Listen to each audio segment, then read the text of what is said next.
Bien, hermanos, buenas tardes. Como ya el hermano Eduardo nos ha adelantado, hoy terminamos con el libro de Nehemías, después de varios meses, ¿verdad?, de estar entre Esdras y después Nehemías. Hemos visto prácticamente la misma historia. Constantemente la historia en Esdras y Nehemías se repite y hoy no va a ser la excepción. Cuando tú leas, si es que no has leído Nehemías capítulo 13, vas a pensar que vas a leer un resumen de todo lo que ha acontecido. Oposición, pecados, omisiones de todo tipo, pero no. Desafortunadamente, el pueblo de Judá es tan terco que nuevamente vuelven a caer en lo mismo. Así que vamos a dar lectura y luego vamos a tratar de explicar un poco de qué se trata este capítulo 13 de Nehemías. Vamos a ver, ahí está la diapositiva. ¿No se ve muy bien? Bueno, no tienes que verla. De todos modos, en tu Biblia está escrito todo lo que vamos a comentar. El título de hoy es Las reformas de Nehemías y es Nehemías capítulo 13. Todos los versículos que corresponden al capítulo 13 de Nehemías vamos a leer y a tratar de entender el día de hoy. Así que si ya estás en Nehemías, vamos a dar lectura. Después de dar lectura vamos a orar y luego vamos a comenzar en el punto número 1. ¿Ya están ahí, Nehemías? Si no traen Biblia, deberían traerla en primer lugar, pero por hoy pueden leer en la pantalla, que seguramente ahí van a proyectar los versículos. Bueno, dice así, Nehemías capítulo 13. Aquel día leyeron del libro de Moisés a oídos del pueblo, y se encontró escrito en él que los amonitas y los moabitas no debían entrar jamás en la asamblea de Dios, porque no recibieron a los israelitas con pan y agua, sino que contrataron contra ellos a Balaam para maldecirlos. Pero nuestro Dios convirtió la maldición en bendición, y cuando oyeron la ley, excluyeron de Israel a todo extranjero. Antes de esto, el sacerdote Eliasib, encargado de los aposentos de la casa de nuestro Dios, y que era pariente de Tobías, le había preparado una habitación amplia donde anteriormente se colocaban las ofrendas de cereal, el incienso, los utensilios y los diezmos del cereal, del vino nuevo y del aceite, prescritos para los levitas, los cantores y los porteros, y las contribuciones para los sacerdotes. Pero durante todo este tiempo yo no estaba en Jerusalén, porque en el año 32 de Artajerjes, rey de Babilonia, yo había ido al rey, pero después de algún tiempo pedí permiso al rey y vine a Jerusalén y me enteré del mal que Eliasib había hecho por favorecer a Tobías, al prepararle un aposento en los atrios de la casa de Dios. Esto me desagradó mucho, por lo cual arrojé todos los muebles de la casa de Tobías fuera del aposento. Entonces ordené que limpiaran los aposentos y puse de nuevo allí los utensilios de la casa de Dios con las ofrendas de cereal y el incienso. También descubrí que las porciones de los levitas no se les habían dado, por lo que los levitas y los cantores que hacían el servicio se habían ido, cada uno a su campo. Por tanto, reprendí a los oficiales y les dije: ¿por qué está la casa de Dios abandonada? Entonces reuní a los levitas y los restablecí en sus puestos. Entonces todo Judá trajo el diezmo del cereal, del vino nuevo y del aceite a los almacenes. Y puse al frente de los almacenes al sacerdote Selemías, al escriba Sadoc y a Pedaías, uno de los levitas. Además de estos estaba Anán, hijo de Zacur, hijo de Matanías, porque se les consideraba dignos de confianza, y su responsabilidad era repartir las raciones a sus parientes. Acuérdate de mí por esto, Dios mío, y no borres las obras de misericordia que he hecho por la casa de mi Dios y por sus servicios. En aquellos días vi en Judá a algunos que pisaban los lagares en el día de reposo, y traían manojos de trigo y los cargaban en asnos, y también vino, uvas, higos y toda clase de carga, y los traían a Jerusalén en el día de reposo, y los amonesté por el día en que vendían los víveres. También habitaban allí, en Jerusalén, tirios que importaban pescado y toda clase de mercancías, y los vendían a los hijos de Judá en el día de reposo. Entonces reprendí a los nobles de Judá y les dije: ¿qué acción tan mala es esta que cometen profanando el día de reposo? ¿No hicieron lo mismo sus padres, y nuestro Dios trajo sobre nosotros y sobre esta ciudad toda esta aflicción? Ustedes pues aumentan su furor contra Israel al profanar el día de reposo. Así que cuando iba oscureciendo a las puertas de Jerusalén, antes del día de reposo, ordené que se cerraran las puertas y que no las abrieran hasta después del día de reposo. Entonces puse a algunos de mis siervos a las puertas para que no entrara ninguna carga en día de reposo. Pero una o dos veces los mercaderes y vendedores de toda clase de mercancía pasaron la noche fuera de Jerusalén. Entonces les advertí y les dije: ¿por qué pasan la noche delante de las murallas?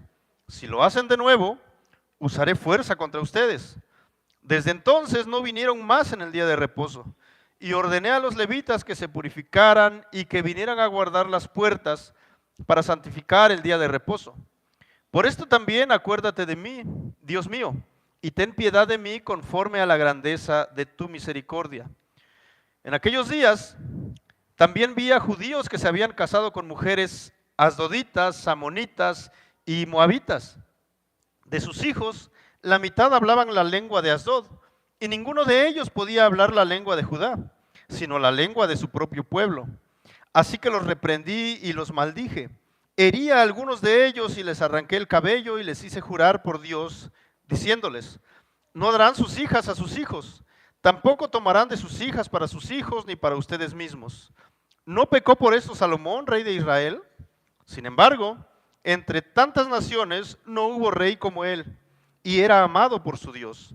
Y Dios le había hecho rey sobre todo Israel, pero aún a él le hicieron pecar las mujeres extranjeras.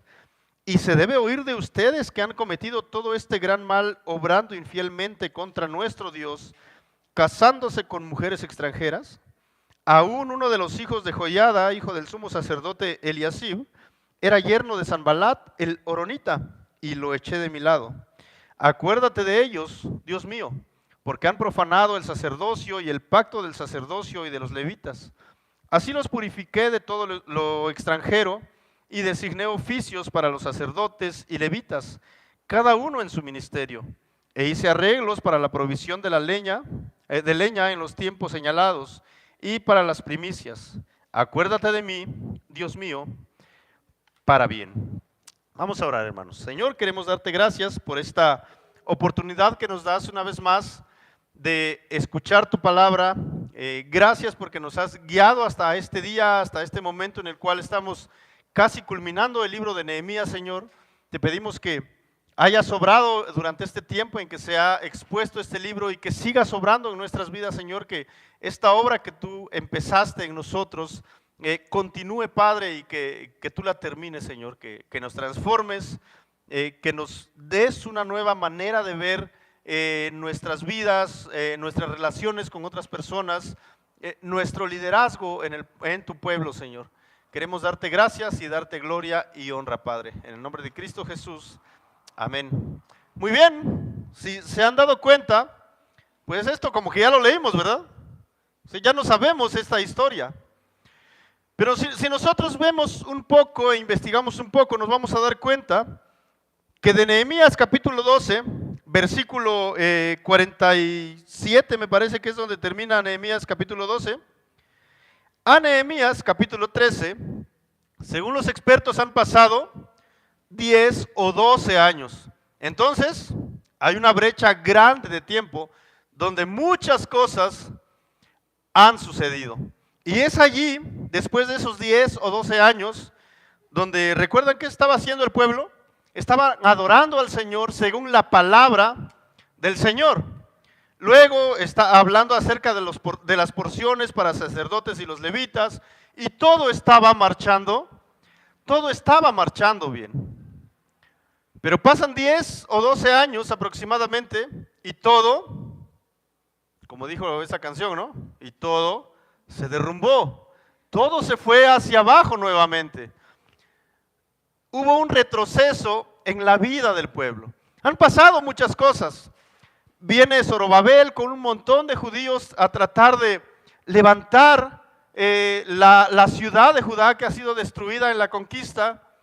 Viene Esdras con la palabra de Dios. Viene Nehemías también liderando al pueblo para reconstruir las murallas. Han encontrado oposición, ha habido sufrimiento, pero el Señor ha llevado a un gran éxito todo lo que ellos han emprendido. Y si recuerdan, en 52 días las murallas estaban reconstruidas otra vez. Y ahora tocaba el trabajo de restaurar a la nación, de restaurar al pueblo. Ya había un templo, ya había una muralla, pero como vimos en capítulos anteriores, faltaban habitantes para el pueblo. Y ya se están viendo los habitantes. La vida nuevamente comienza, parece que todo está marchando de manera correcta, parece que todo está marchando conforme a la voluntad de lo que el Señor quiere para su pueblo, pero nuevamente se va hacia abajo. ¿Pero por qué pasó? ¿Qué es lo que sucedió? Bueno, si ponen atención, en el versículo 6 vamos a descubrir qué pasó en esos años. Vean el versículo 6 del capítulo 13 de Nehemías. Dice Nehemías, pero durante todo este tiempo, ¿qué es lo que pasó? Yo no estaba en Jerusalén, porque en el año 32 de Artajerjes, rey de Babilonia, yo había ido al rey, pero después de algún tiempo, no nos dice cuánto tiempo, los comentaristas e investigadores, expertos dicen que aproximadamente 10 a 12 años, después de algún tiempo pedí permiso al rey y vine a Jerusalén y me enteré del mal. ¿Cuál había sido el problema? Que los judíos habían quedado sin supervisión. Se habían comportado bien mientras Nehemías estaba allí. ¿Recuerdan que Nehemías qué es lo que era? Era el gobernador, ¿verdad? Él estaba supervisando que todo marchara bien, que todo marchara de manera correcta. Pero en la ausencia de Nehemías, ¿qué pasó? Dijo por ahí ese cuate que se inventó el dicho, ¿no? Cuando el gato no está, ¿qué es lo que pasa? Los ratones hacen fiesta, y eso pasó en el pueblo de Judá.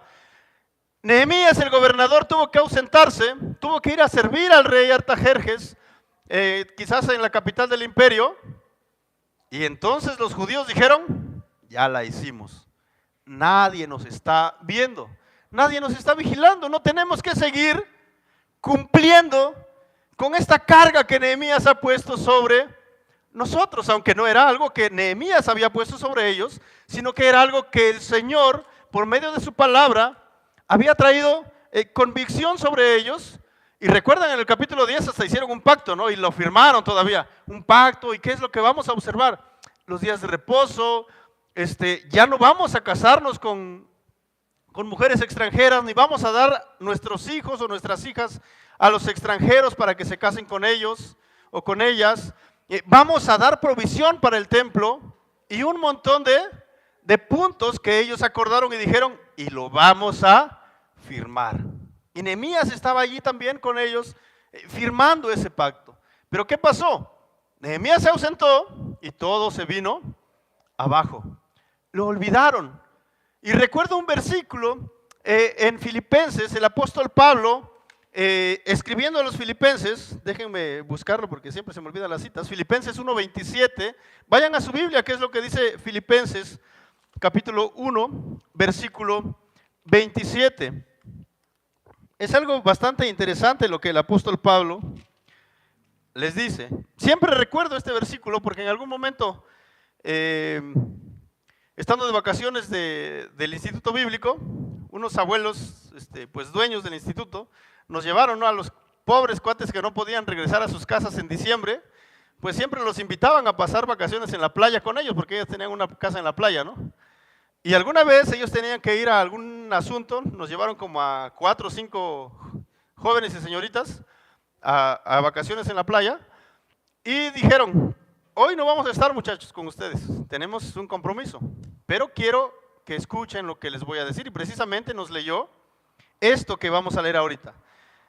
Filipenses capítulo 1, versículo 27 dice así: solamente compórtense de una manera digna del evangelio de Cristo, de modo que ya sea que vaya a verlos o que permanezca ausente, pueda oír que ustedes están firmes en un mismo espíritu, luchando unánimes por la fe del evangelio. Dijo Pablo, si yo estoy o no estoy, su comportamiento ¿cómo debe ser? El mismo, digno del evangelio de Cristo. No quiere decir que cuando se quite la supervisión de mí, puedo comportarme como yo quiera. Pero ¿qué pasó con los judíos? Nehemías se fue, la hicimos ya. Vamos a hacer fiesta, no nos importan los mandamientos. De todos modos, Nehemías no está, nadie va a venir a... Porque Nehemías era terrible, si vieron el versículo, dice que les arrancaba el cabello cuando estaba enojado. No, nadie va a venir a jalarlos de los pelos. No pasa nada si no nos comportamos bien. ¿Pero por qué pasaba esto? Porque estos hombres no tenían un corazón regenerado. No había habido un cambio realmente en sus vidas, en sus corazones. Simplemente estaban cumpliendo. Solamente estaban siguiendo lo que Nehemías decía. Cuando Nehemías no estuvo, no les importó nada. Vamos a pasar al punto 1, solamente fue introducción, hermanos. Los puntos son rápidos. Así que punto número 1, todos los extranjeros son excluidos del pueblo de Dios. Nehemías se encuentra con que todo está patas arriba. No se está obedeciendo la ley del Señor, se han olvidado del pacto que hicieron, que hizo el pueblo con Dios. Así que del versículo 1 al versículo 9 vamos a ver que Nehemías empieza nuevamente a trabajar con ellos. Una vez más. Yo quisiera ser como Nehemías, ¿no? Y tener la paciencia y la perseverancia para trabajar. No, estos hermanos no obedecen, pero ¿qué dijo Nehemías? Deséchalos, no entienden, ya no sirven, no podemos con ellos. No, una vez más Nehemías va a ser duro, sí, pero una vez más va a comenzar y va a traer cambios sobre el pueblo. Vamos a ver lo que dice aquel día. Aquel día se refiere quizás al día en que Nehemías regresó y se encontró el desastre. Aquel día leyeron del libro de Moisés a oídos del pueblo, es decir, leyeron el libro de la ley. Y se encontró escrito en él que los amonitas y los moabitas no debían entrar jamás en la asamblea de Dios. ¿Y por qué? ¿A qué se debe esto? No es porque los judíos eran malas gentes, no es porque Dios decía, no, estos cuantos me caen mal, no quiero verlos dentro de mi pueblo, sino que había razones, y ahí mismo lo menciona, en el versículo 2, porque no recibieron a los israelitas con pan y agua. Cuando el pueblo de Israel estaba peregrinando por el desierto, había salido de la esclavitud en Egipto. ¿Qué es lo que hicieron los amonitas y los moabitas? Trataron de estorbarles el paso. Como en el 2006, no les pusieron barricadas para que no llegaran a la tierra prometida. No ayudaron al pueblo de Judá. Y por eso el Señor dice que estos no entren en mi asamblea, que no entren en mi pueblo, porque no los salieron a recibir con pan y agua, no vinieron a ayudarlos, más bien fueron de estorbo para ellos. Además, dice, sino que contrataron contra ellos a Balaam para maldecirlos, pero nuestro Dios convirtió la maldición en bendición. ¿Recuerdan esa historia cuando la burra le habla a Balaam, no? Este Balaam era un falso profeta pagado por los moabitas y amonitas para que maldijera al pueblo, pero en lugar de maldición, ¿qué es lo que salía de su boca? Bendición, ¿verdad? Porque el Señor cambió la maldición en bendición. Estas eran las malas acciones que habían hecho estos pueblos.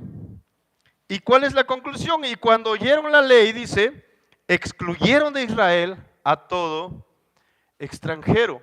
Pero como ya hemos visto en mensajes y en capítulos anteriores, no era cuestión, como dijimos, de racismo, ¿verdad? estos no porque son de otro color, estos no porque hablan otro idioma. Era una cuestión más profunda, porque estos pueblos iban a arrastrar al pueblo de Israel, al pueblo de Judá, a adorar a sus dioses, a adorar a dioses falsos. Porque si vemos nosotros, realmente hay moabitas que pasan a pertenecer al pueblo de Dios. ¿Alguien recuerda uno o una? Ruth, ¿verdad? Era del pueblo ¿de dónde? De Moab. Y cuando tú ves la genealogía del Señor Jesucristo, ¿quién está allí? Ruth, una moabita que se había convertido al Dios vivo y verdadero. Y es lo que le menciona a su suegra, ¿no? Noemí.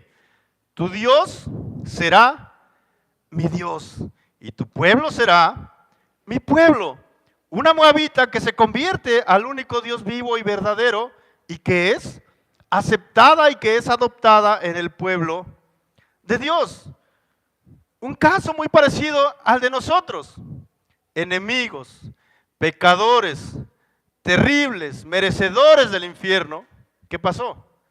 Adoptados en el pueblo de Dios por la obra de Jesucristo. Solamente por eso. No hay otra manera, no hay otro camino.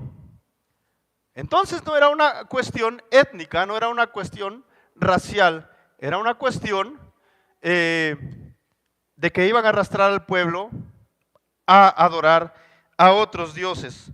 Vamos a ver lo que dice más adelante.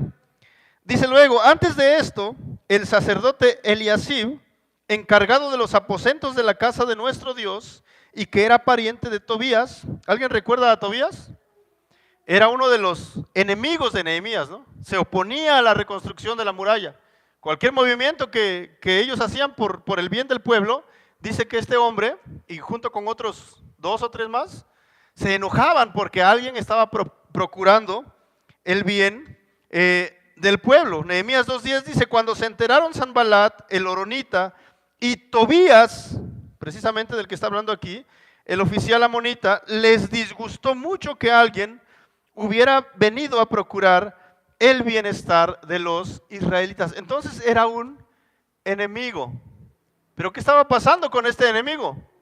¿A dónde se había metido? No solamente que estaba dentro del pueblo, no solamente que estaba viviendo dentro de la ciudad, sino que estaba viviendo en uno de los aposentos del templo. O sea, este cuate se oponía firmemente a que esto se hiciera, a que esta obra se llevara a cabo, pero viendo todo terminado y todo bonito, dijo, no hay un lugarcito por ahí para mí. Ah, no, pues sí, ¿no?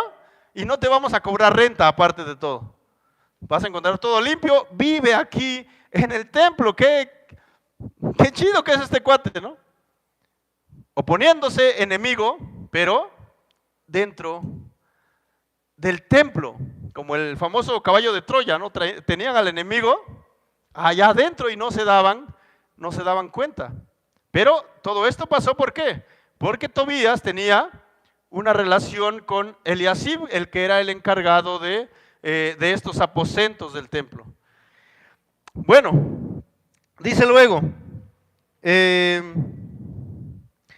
le había preparado una habitación amplia donde anteriormente se colocaban las ofrendas de cereal. No vivía en una habitación así estrecha, no pequeña como mi cuartito, ¿no? No, sino que era algo amplio, donde estés tranquilo, donde nadie te esté molestando, donde te alcancen todo lo que tú necesites, todo el espacio que necesites lo vas a tener.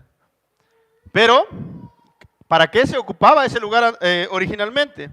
Dice que se ocupaba para colocar las ofrendas de cereal, el incienso, los utensilios y los diezmos del cereal, del vino nuevo y del aceite prescritos para los levitas, los cantores y los porteros, y las contribuciones para los sacerdotes. Y ahí luego menciona Nehemías, yo no estuve en este tiempo, yo no sabía lo que estaba pasando. Versículo 7, y vine a Jerusalén y me enteré del mal que Eliasib había hecho por favorecer a Tobías, al prepararle un aposento en los atrios de la casa de Dios. Esto me desagradó mucho, por lo cual arrojé todos los muebles de la casa de Tobías fuera del aposento. Entonces ordené que limpiaran los aposentos y puse de nuevo allí los utensilios de la casa de Dios con las ofrendas de cereal y del incienso. Así que Tobías llegó, se enteró Y no andaba diciendo, a ver, Tobías, por favor, necesito que empieces a desocupar el lugar porque ya vamos a ocuparlo. Por favor, Tobías, desocupa. No, ¿qué es lo que hizo? Llegó y los muebles, como cuando me peleo con mi esposa, ¿no? Los muebles y la ropa por allá en el patio. No, no es cierto. Pero, ¿qué es lo que hizo Tobías? Nehemías, enojado fue y tiró todas las cosas de Tobías ahí afuera a la calle. Este lugar no te pertenece, tú no perteneces a este lugar. De la misma manera, hermanos, pues aplicándolo un poco a nuestras vidas, es el trato que necesitamos tener con el pecado, ¿verdad? Con el enemigo.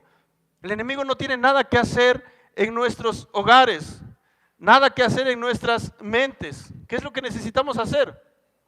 Tú no perteneces aquí. Hay alguien que ya habita en mí, es el Espíritu Santo y es el único que quiero que esté aquí obrando en mi vida. Un profesor siempre decía que una mente vacía es el taller del diablo.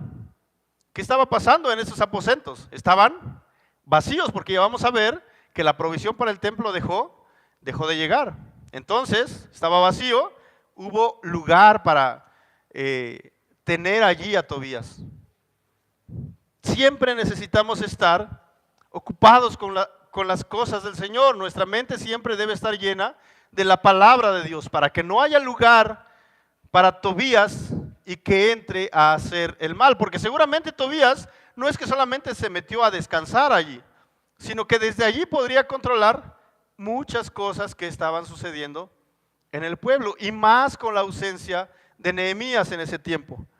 Bueno, vamos ahora al punto número 2. ¿Qué más hizo Nehemías aparte de que excluyeron a los extranjeros del pueblo, incluido Tobías? Número 2, los diezmos son restablecidos. ¿Recuerdan el pacto? Vamos a proveer para la casa del Señor, no les va a faltar nada a los sirvientes. Pero cuando llegamos al versículo 10 al versículo 14, vemos que todo eso no existía más. Dice el versículo 10, también descubrí que las porciones de los levitas no se les habían dado. Por lo que falta provisión, ¿y qué es lo que pasa? Va a haber una consecuencia.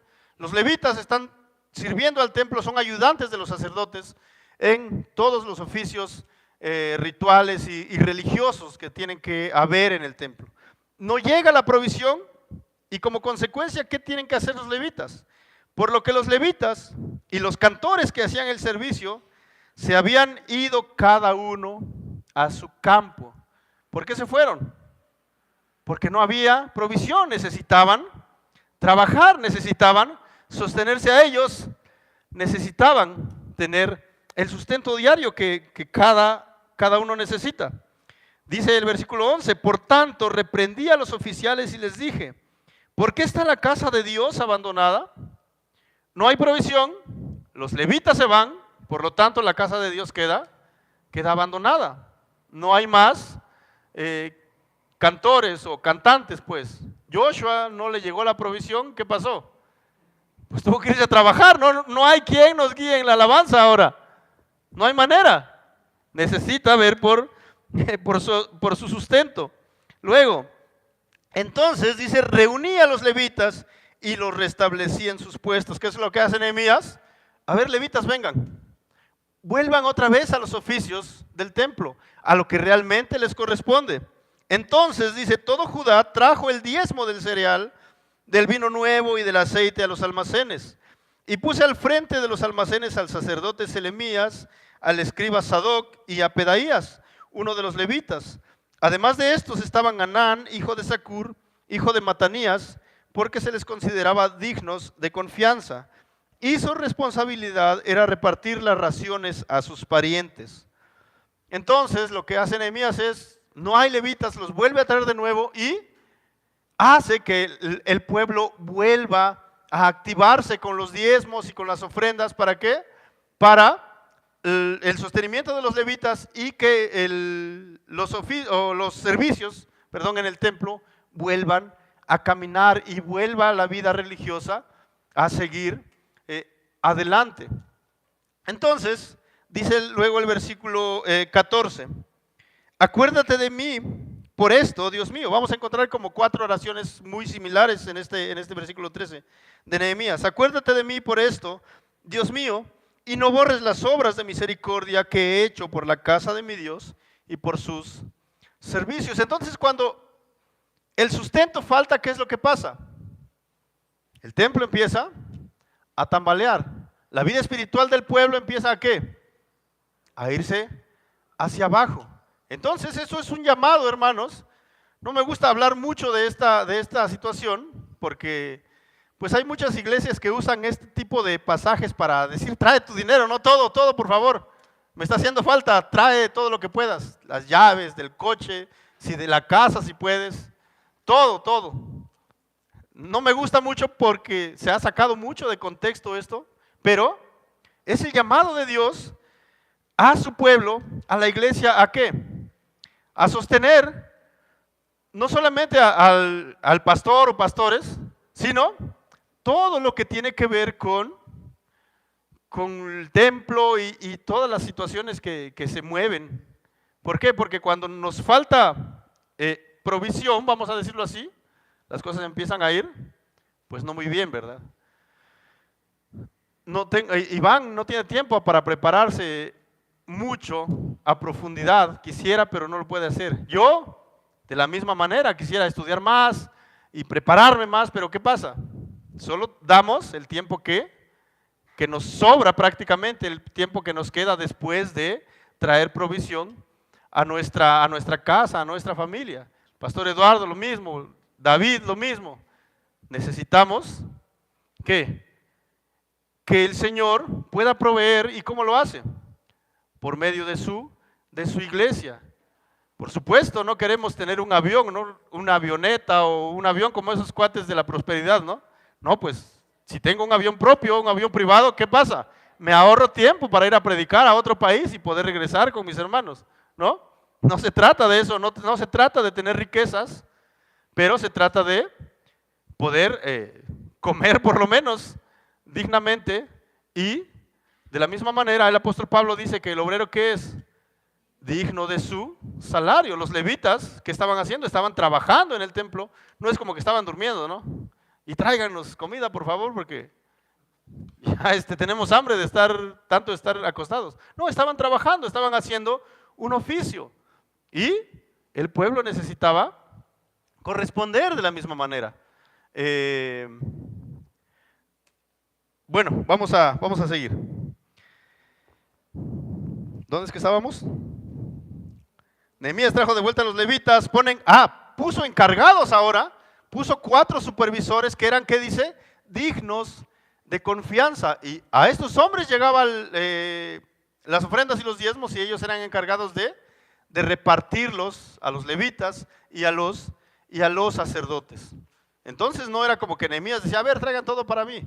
No, sino que él puso encargados y estos encargados se encargaban precisamente de repartir, pero no eran cualquier encargado, ¿verdad? Eran hombres dignos de confianza en los que Nehemías ponía su confianza totalmente.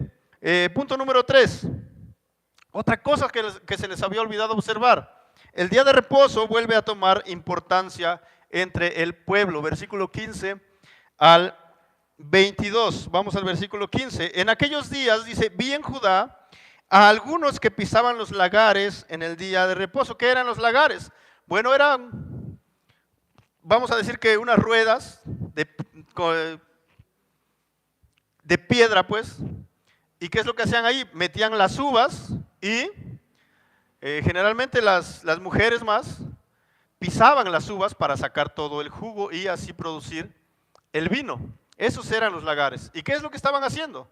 Estaban trabajando y produciendo vino o jugo de uva en el día de reposo. Un día donde el Señor había dicho que no deberían hacerlo. Ellos habían firmado el pacto hace algunos años apenas, pero ya lo habían olvidado. Dice, y traían manojos de trigo y los cargaban en asnos y también vino, uvas, higos y toda clase de carga y los traían a Jerusalén en el día de reposo. Y los amonesté por el día en que vendían los víveres. Entonces estos hombres, mujeres, se habían olvidado totalmente de guardar el día de reposo que el Señor había instituido en su palabra. Nehemías les hace la observación, los amonesta y les dice, paren, no es bueno, no es necesario. Y les va a hacer recordar lo que pasó años anteriores precisamente por eso, por no observar el día de reposo. Versículo 16 dice, también habitaban allí en Jerusalén tirios que importaban pescado y toda clase de mercancías y los vendían a los hijos de Judá en el día de reposo. ¿Recuerdan el capítulo 10? Ni siquiera compren con los extranjeros los productos que ellos traigan. El día sábado, hermanos, los del pueblo de Judá no iban a poder comer su aguachile, su cevichito, porque traían pescado importado, no era cualquier pescado, unos pescados de bastante calidad, pero dijo Nehemías, no compren con ellos, no es permitido. Vean lo que dice el versículo 17 también. Entonces reprendí a los nobles de Judá y les dije, ¿qué acción tan mala es esta que cometen profanando el día de reposo? ¿No hicieron lo mismo sus padres y nuestro Dios trajo sobre nosotros y sobre esta ciudad toda esta aflicción? Ustedes pues aumentan su furor contra Israel al profanar el día de reposo. Entonces, Nehemías trae a la memoria del pueblo la gran calamidad que el Señor trae sobre ellos por no respetar el día de reposo. Vamos a Jeremías, un ratito, Jeremías 17, versículo 19 al 27. Jeremías 17, 19 al 27.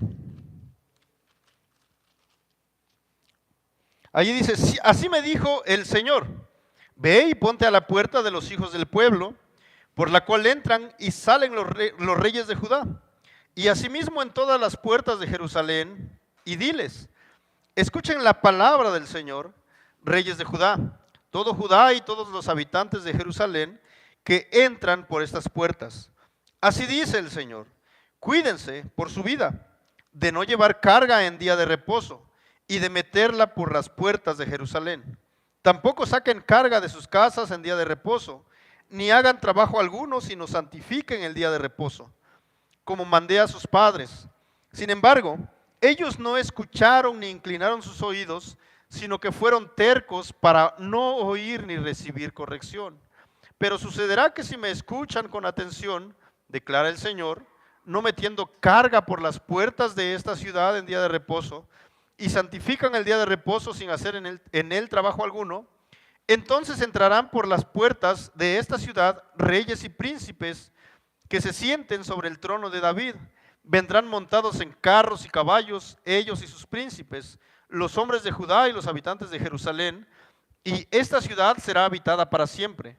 Vendrán de las ciudades de Judá y de los alrededores de Jerusalén, de la tierra de Benjamín, de la tierra baja, de la tierra montañosa y del Negev, trayendo holocaustos, sacrificios, ofrendas de grano e incienso y trayendo sacrificios de acción de gracias a la casa del Señor.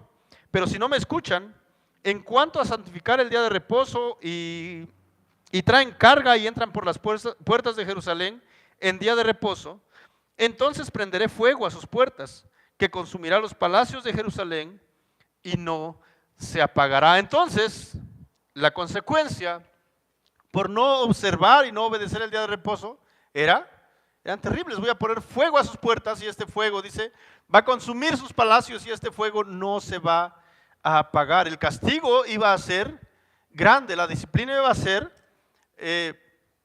muy complicada. Sin embargo, ellos han olvidado todo esto y no les importa. Traigan el pescado, tenemos hambre, queremos ceviche, aguachile, de todo queremos comer el día de reposo. Queremos seguir trabajando, ¿verdad? Pero Nehemías les dice, acuérdense de lo que pasó, acuérdense de la palabra de Dios y no sigan haciéndolo más.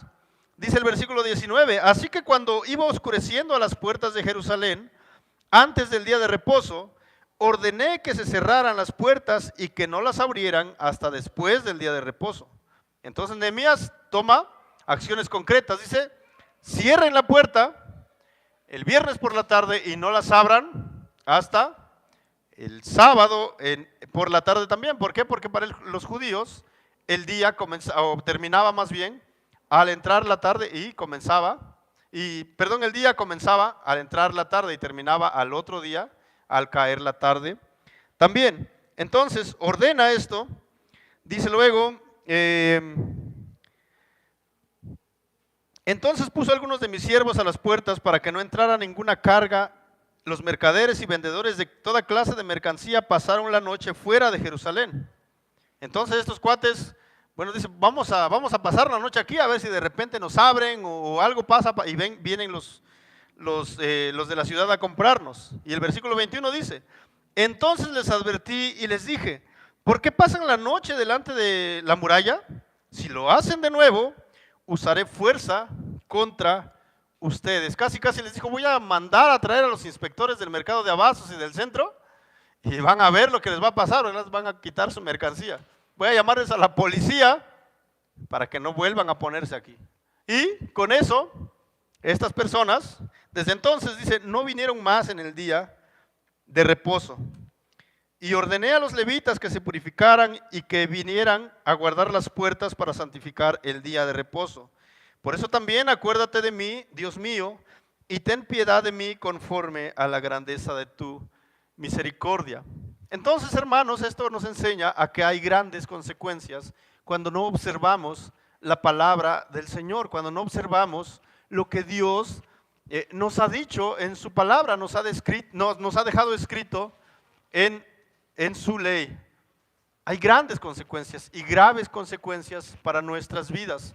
Tal vez no nos van a prender fuego a las puertas y nuestras ciudades van a ser consumidas, quizás sí, pero nosotros personalmente vamos a sufrir las consecuencias. Nuestras familias van a sufrir las consecuencias de nuestros pecados. Necesitamos siempre recordar las advertencias del Señor y observar sus mandamientos.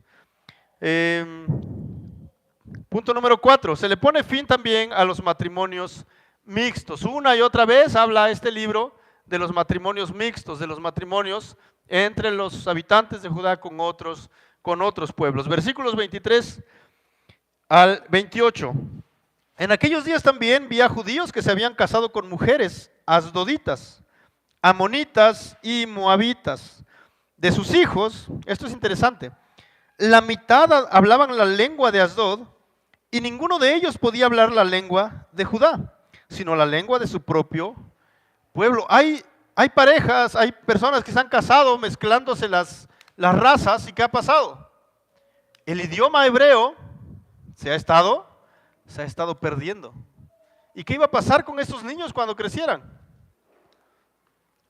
No iban a tener la ley de Dios, porque la ley de Dios, ¿en qué estaba escrita? En hebreo precisamente, y la descendencia de estos matrimonios iba a estar totalmente perdida, sin la ley de Dios. Imagínense, sus padres teniendo la ley y entendiendo la ley, estaban perdidos. Ahora imagínense, sin poder entender esta ley tan importante que necesitaban aprender. Iban a estar totalmente extraviados. Dice más abajo, así que los reprendí y los maldije. Este Nehemías era bien terrible, ¿eh? Así que los reprendí y los maldije, herí a alguno de ellos y les arranqué el cabello y les hice jurar por Dios diciéndoles, no darán sus hijas a sus hijos, tampoco tomarán de sus hijas para sus hijos ni para ustedes mismos. Como que necesitamos a Nehemías hoy, ¿verdad? Todos necesitamos a Nehemías. A ver, ¿qué no te estoy diciendo? ¿No entiendes? No, y no solamente como que le jalaba el cabello, ¿no? Sino que les arrancaba el cabello y los hirió. Dice, ¿cómo los hirió? No sé. Pero estaba enojado Nehemías. Estaba lleno de ira, estaba lleno de furia a causa del pecado del pueblo. Ahora imagínate, Nehemías está enojado. Ahora imagínate al Señor cómo está cuando pecamos, cuando el hombre peca. Hay un versículo en los Salmos o algo así, donde describe al Señor como bufando, como esos toros. ¿Se has visto esos toros que están bien bravos, bravísimos? Le sale hasta vapor por la nariz. Y a Dios se le describe así, indignado contra el pecado. Nehemías está enojado, Nehemías está indignado a causa del pecado del pueblo. Seguramente Dios estaba de la misma manera, tanto que después de cuando Nehemías termina, la revelación de Dios por lo menos cesa 400 años. 400 años del silencio de Dios antes de que venga Cristo. No hay más revelación de Dios, o por lo menos no hay escritor bíblico en ese periodo, después de terminar el libro de Nehemías. Entonces, Nehemías se enoja, los jala de los cabellos, les arranca los cabellos y los hace jurar. Casi que Nehemías podía ser judicial, ¿no? A ver, chavo, ¿juras o te sigo ahogando aquí en el tambo de agua? Sí, ¿juras o te...? Creo que eran los principios de la tortura en ese tiempo de Nehemías. ¿No? Bien enojado, bien bravo este cuate. Y muchas veces necesitamos un Nehemías en nuestras vidas, hermanos. Quizás que no nos esté arrancando el cabello, pero que sea firme, ¿verdad? Muchas veces somos como muy, hermano, híjole, qué mal que te esté pasando por tu pecado. Híjole. No, pero a veces necesitamos a alguien con mano dura, ¿verdad? Que nos diga las cosas como necesitamos escucharlas. Que nos diga, pecador, te vas a ir al infierno por tu pecado. No, pero ¿qué pasa cuando viene alguien así? Ay, como tú, ¿quién eres, no? Pues tú eres igual que yo, estás en la misma condición, hasta peor eres. ¿Te acuerdas cómo vivías antes? Y ahora te sientes muy santo, ¿verdad? No, pero Nehemías era duro. Era complicado tratar con este cuate cuando estaba enojado. Al ratito vamos a ver a alguien que también era complicado, que las series de televisión nos los han pintado como amor y paz. Y si era amor y era paz, pero también cuando estaba enojado tenía un carácter bastante explosivo, tanto que les decía a los fariseos, y ustedes sepulcros blanqueados, que por fuera lucen hermosos, pero por dentro están llenos de huesos de muertos. Apestan ustedes, cuates. Aléjense de mí, casi les decía, ¿no? Ahorita vamos a ver eso. Entonces se le pone fin a los matrimonios mixtos, la furia de Nehemías se desata, les pone el ejemplo de Salomón. Recuerden, a Salomón era un hombre, un rey amado por Dios, pero sin embargo las mujeres, las tantas mujeres que tuvo, ¿qué hicieron? Desviaron su corazón al culto de otros dioses, de dioses paganos. No sigan casándose con otros pueblos, no den a sus hijos, no den a sus hijas.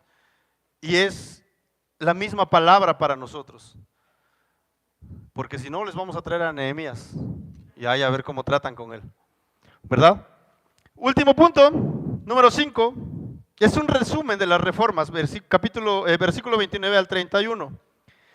Dice así: así los purificaré, 29, perdón. Acuérdate de ellos, Dios mío, porque han profanado el sacerdocio y el pacto del sacerdocio y de los levitas. Esta palabra no es de bendición, ¿verdad? No está bendiciendo al pueblo, les dice, acuérdate de ellos. ¿Por qué? Porque han profanado el sacerdocio y el pacto del sacerdocio de los levitas. Casi les dice, no te olvides de ellos, de lo que están haciendo. Se dicen palabras imprecatorias de venganza, pues. Acuérdate de ellos, Señor, en el día de tu ira. Acuérdate de ellos en el día de tu juicio. Versículo 30, así los purifiqué de todo lo extranjero y designé oficios para los sacerdotes y levitas, cada uno en su ministerio, e hice arreglos para la provisión de leña en los tiempos señalados y para las primicias. Acuérdate de mí, Dios mío, para bien. Y Nehemías dice, Señor, también acuérdate de mí.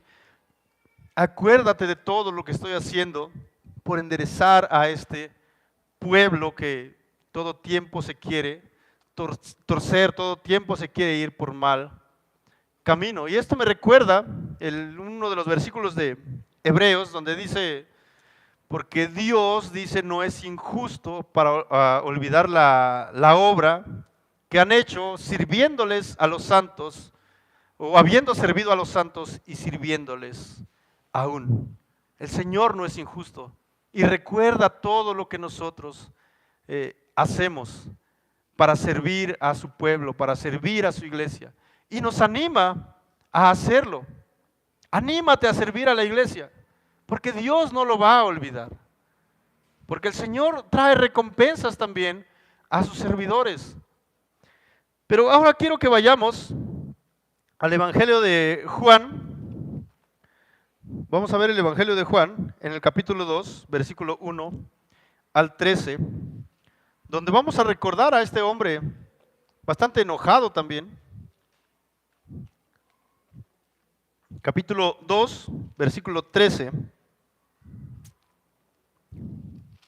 Seguramente se sabe la historia, seguramente la han leído muchas veces, pero siempre es bueno recordar que Jesucristo no es todo ese amor y paz que nos venden las series de televisión, ¿no? Las películas y todo eso. Si han escuchado esa voz de Jesucristo cuando hablan en la televisión, es como, qué amoroso este cuate, ¿verdad? Pero cuando estaba enojado era cosa bastante terrible y temible. Vean lo que dice el versículo 13 del capítulo 2. La Pascua de los judíos estaba cerca y Jesús subió a Jerusalén. Recuerden a Nehemías, cuando lean Juan capítulo 2, versículo 13 en adelante. ¿Qué es lo que hizo Nehemías? ¿A dónde estaba viviendo Tobías? En el templo. Le tiró los muebles y los sacó a patadas prácticamente de allí. ¿Qué es lo que estaba haciendo? Estaba purificando la casa de Dios, estaba purificando el templo. Vean lo que hace Jesús. En el templo encontró a los que vendían bueyes, ovejas y palomas, y a los que cambiaban dinero allí sentados. Y haciendo un látigo de cuerdas, echó a todos fuera del templo con las ovejas y los bueyes. Desparramó las monedas de los que cambiaban el dinero y volcó las mesas. A los que vendían palomas les dijo, ¿cómo creen que era la voz de Jesús? Quiten esto de aquí, no hagan de la casa de... No creo, ¿verdad? ¿Cómo hablas cuando estás enojado? Quiten esto de aquí. No lo soporto, no quiero verlo. Y les dijo, no hagan de la casa de mi padre una casa de comercio. No fue y los abrazó, por favor, danos chance. No, hizo un látigo, les tiró las monedas y las mesas y hizo un alboroto total. Estaba enojado, estaba enfurecido. ¿Por qué? Porque Juan dice, porque la casa o el celo por la casa de mi padre me consume. Lo mismo le pasaba a Nehemías cuando veía todo lo que estaba sucediendo. El celo por la casa de Dios lo estaba consumiendo. Por eso, hermanos, podemos ver en Nehemías un tipo de Cristo. Alguien que tenía un carácter similar a Cristo. Alguien que está apuntando nuestros ojos no a Nehemías. Un gran líder sí, pero que nos está apuntando a alguien mejor, a alguien más grande. Nos está apuntando a Jesucristo nuestro Salvador, aquel que ama y que da su vida por sus ovejas, pero aquel que cuando el pecado se pone enfrente de él, lo trata con severidad, lo trata de manera seria. Por lo tanto, necesitamos hoy recordar a ese Jesús. Necesitamos recordar hoy a ese Salvador que ha dado todo por nosotros.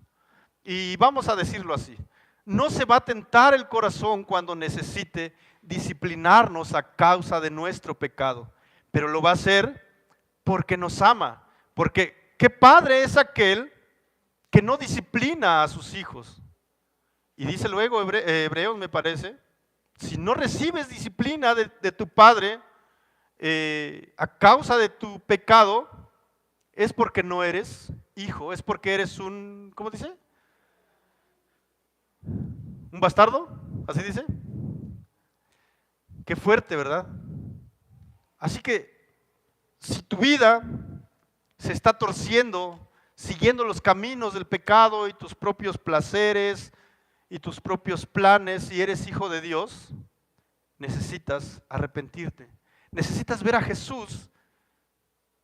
Y si no, puedes esperar la disciplina del Señor, que va a llegar a tu vida y que va a ser dolorosa, que va a ser difícil enfrentarla, pero es para tu bien. Es porque el Padre nos ama, porque lo necesitamos.